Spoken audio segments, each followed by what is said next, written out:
हमारे झारखंड के इतिहास में सरहुल के बाद सबसे ज्यादा मनाए जाने वाला पर्व है करम पर्व। रोरमन सबके जोहार।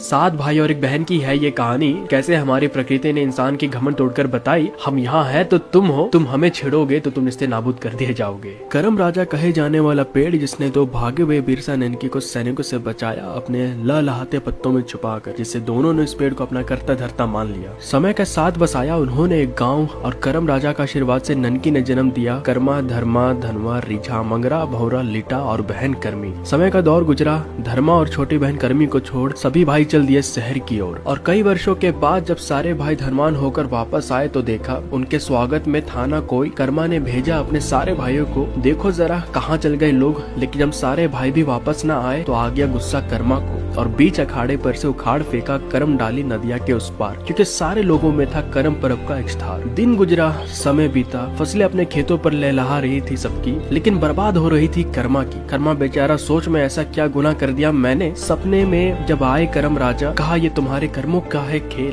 बीते वर्ष तुमने जो मुझे उखाड़ फेंका था नदिया के उस पार, जब तक तुम मुझे सम्मान के साथ करोगे नहीं विराजमान गाँव के बीच अखाड़े में, तब तक रहेगी तुम्हारी दुर्दशा। कर्मा निकल पड़ा डाले की खोज में, भूख लगी, प्यास लगी, लेकिन कुछ नसीब न हो सका क्योंकि प्रकृति उससे नाराज जो थी। फिर मिला एक मगरमच्छ जालों में फंसा। बेचारे कर्मा ने रोते हुए उसको सुनाई अपनी कथा। मगरमच्छ ने कहा, कर्मा तो मुझे आजाद तो कर, ले जाऊंगा नदिया के उस पार जहाँ बसेरा है करम डालियों का। कर्मा ने भरोसे के साथ आजाद तो किया और मगरमच्छ ने अपना वादा निभाते हुए अपने पीठ पर सवार कर कर्मा को पहुंचा दिया वहाँ जहाँ था बसेरा करम पेड़ों का। कर्मा ने 3 डालियों को काट कर सम्मान के साथ विराजमान किया गाँव के बीच अखाड़े पर। और बेचारा बहुत दिनों का भूखा प्यासा खा पी भी सकता था। और फिर उसने लगाई फसल तो इस बार खराब न हुआ क्योंकि प्रकृति उससे नहीं थी नाराज और कर्मा ने सीख लिया था एक गहरा राज।